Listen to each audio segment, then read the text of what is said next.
Good afternoon, everyone. And thank you very much for joining me this afternoon during your lunchtime break. We really do appreciate it.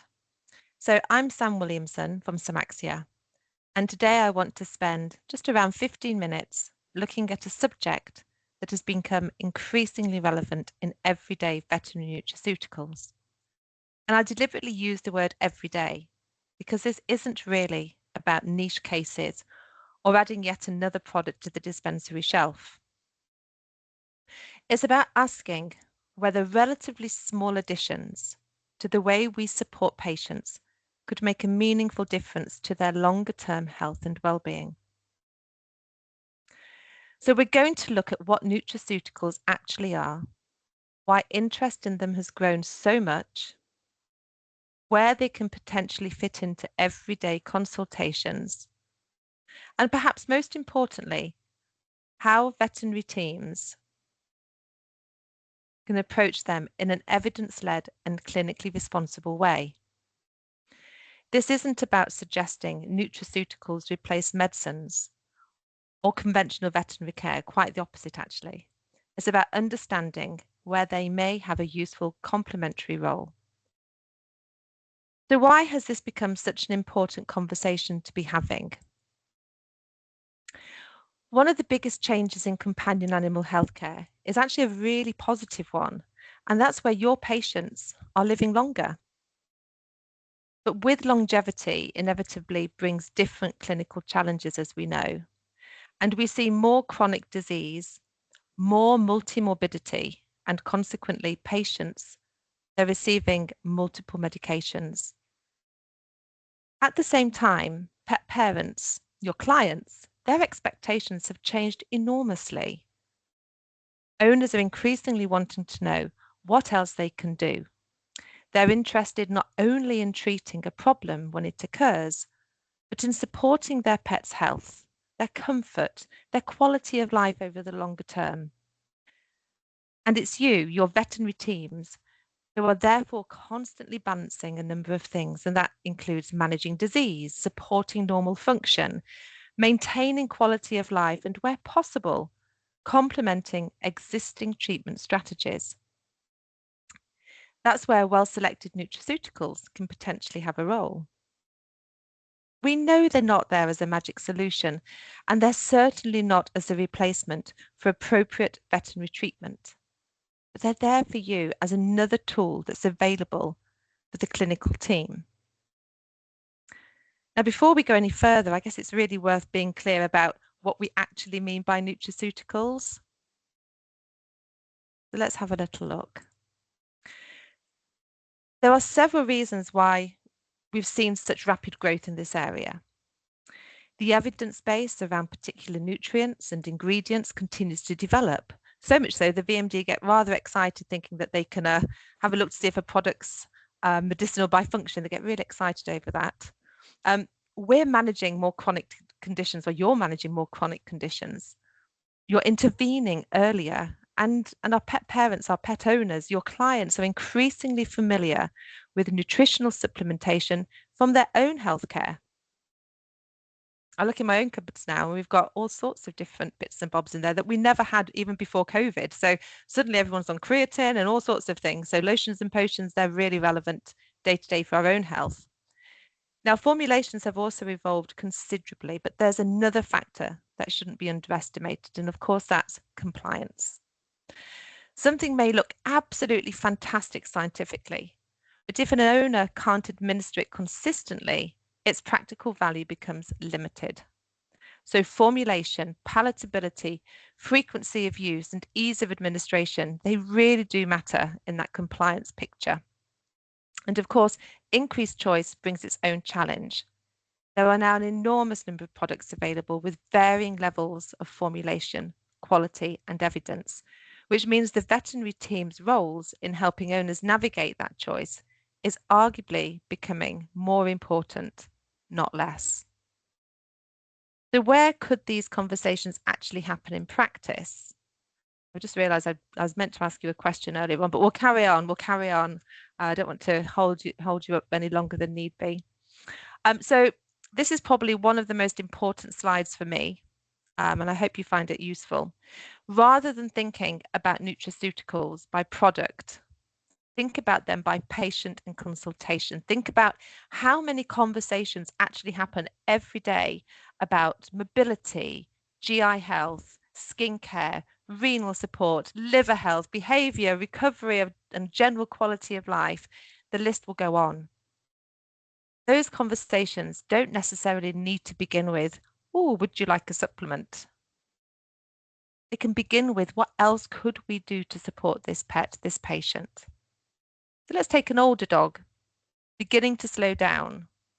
And for example, that conversation isn't simply about giving a joint supplement, but it might involve weight management, exercise modification, pain assessment, medication where indicated, physiotherapy, but also appropriate nutritional support may form one part of that much broader plan. Similarly, with a renal patient, nutritional supplementation isn't replacing the renal diet, the traditional renal diet, or monitoring or medical management, but it's asking whether there are additional nutritional needs that could appropriately be supporting that patient. So the shift from thinking about always selling products to supporting patients with nutritional support is really important. Now, there aren't too many of you on right now, which I did expect. So I was going to ask you another question. Let's put it in anyway. And if you feel like answering, that would be absolutely super. Let's have a look, see if I can do this. So the question is, which area do you currently find yourself discussing nutraceuticals most often? Is it around mobility, skin, digestion health, renal, behavior, or something else? If you can pop it in the chat, that would be super. And then we'll just move on. We'll give it a couple of minutes. If nobody wants to pop anything in, that's fine too. I know how daunting putting things in chat can be sometimes still when we're using Teams.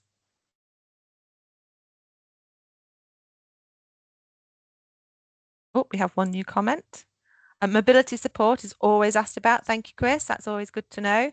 And should you want any information about mobility joints, just mobility and joint health, just to let you know, we do have a product for that.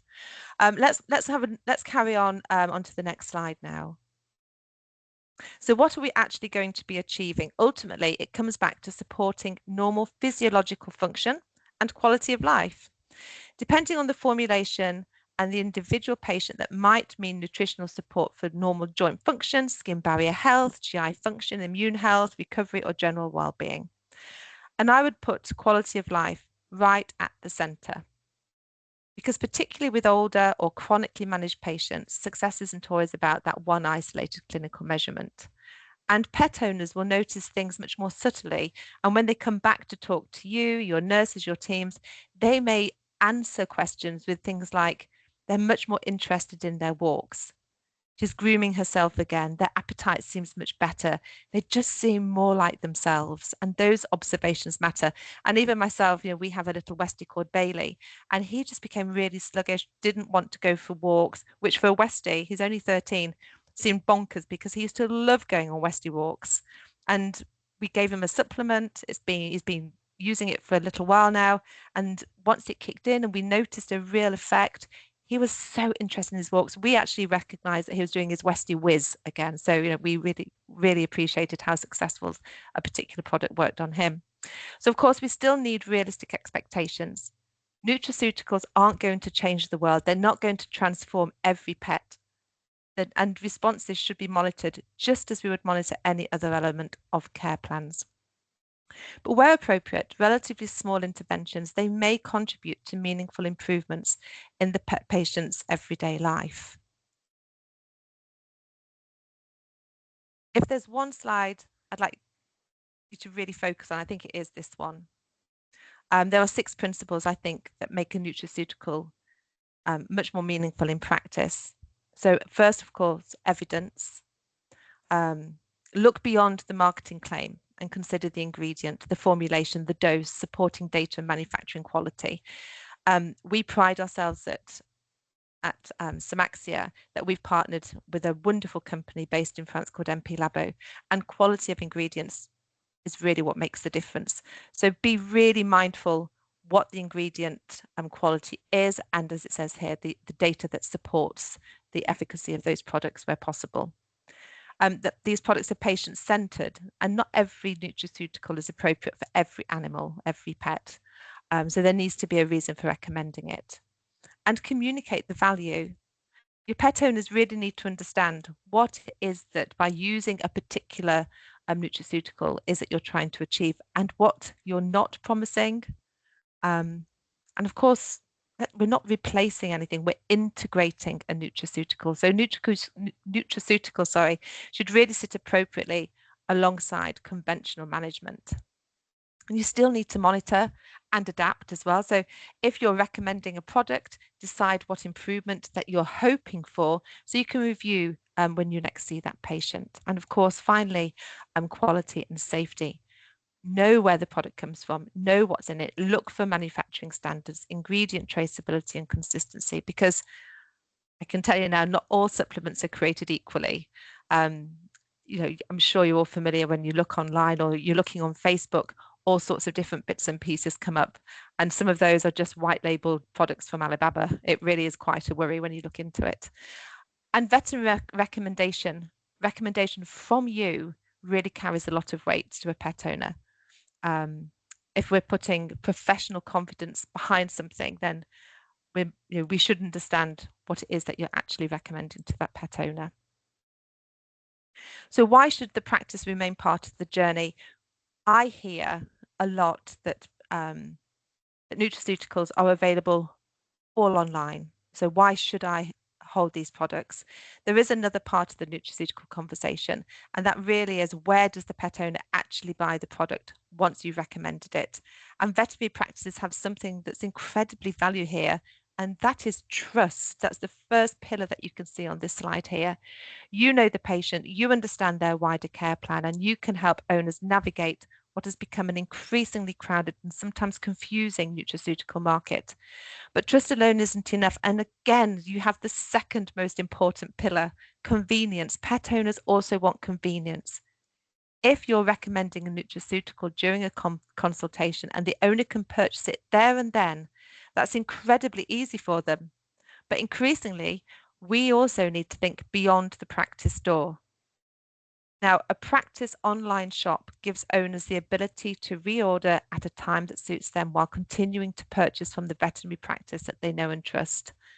And I truly believe, and there's lots of organizations out there working with different wholesalers too, that clearly demonstrates that having an online shop is particularly relevant for nutraceuticals, because pet owners want to buy from you because they trust you.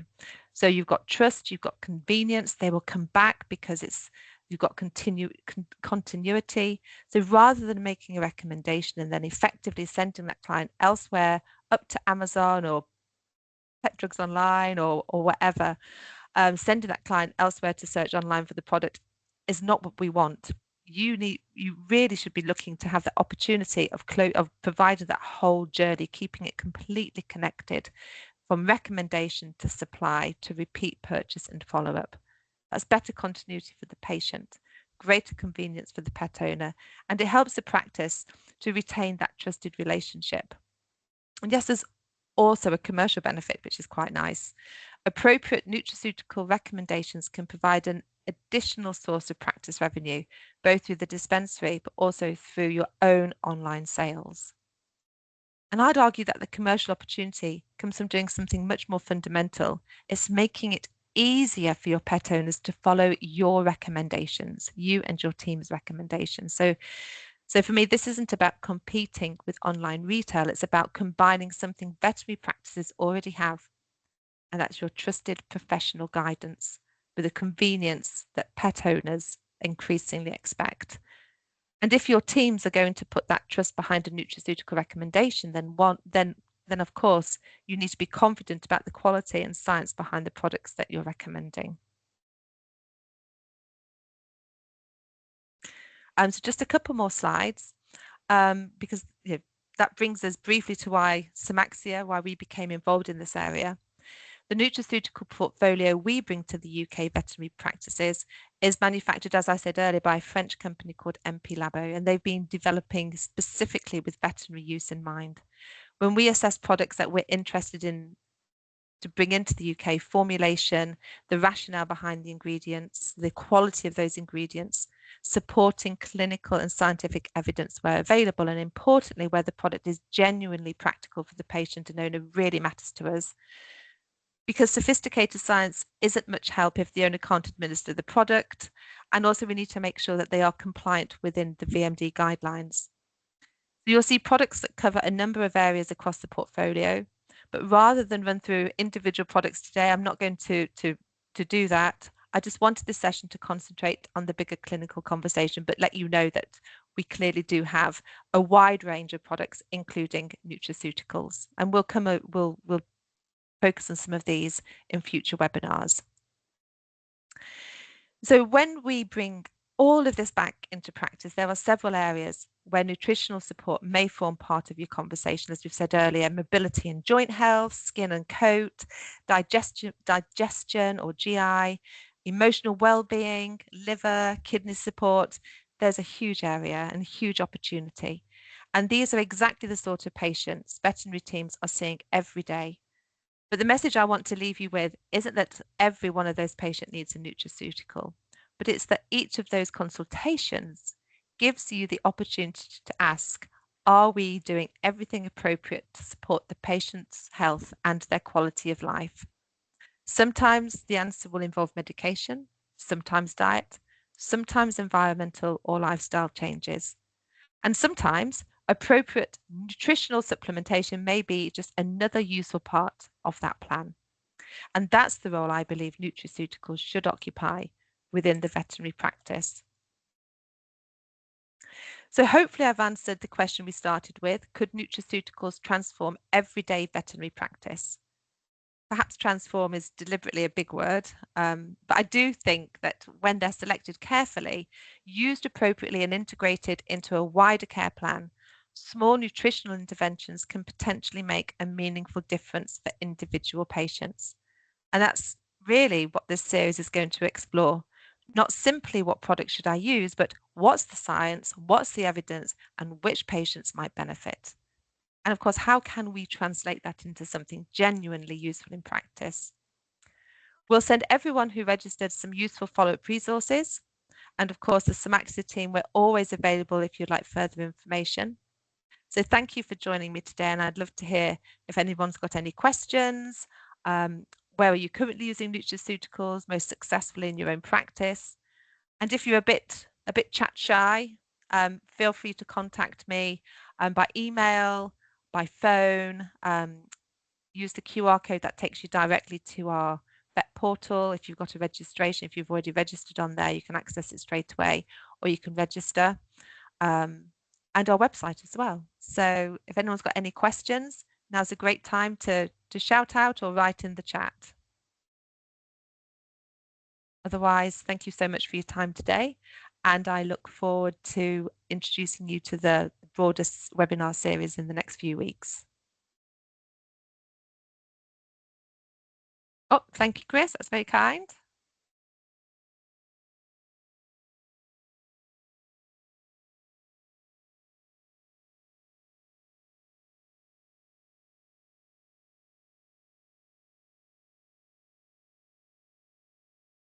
Right, I'm going to close and end this event and look forward to seeing you and your colleagues in the future. Thank you. Have a good rest of your day.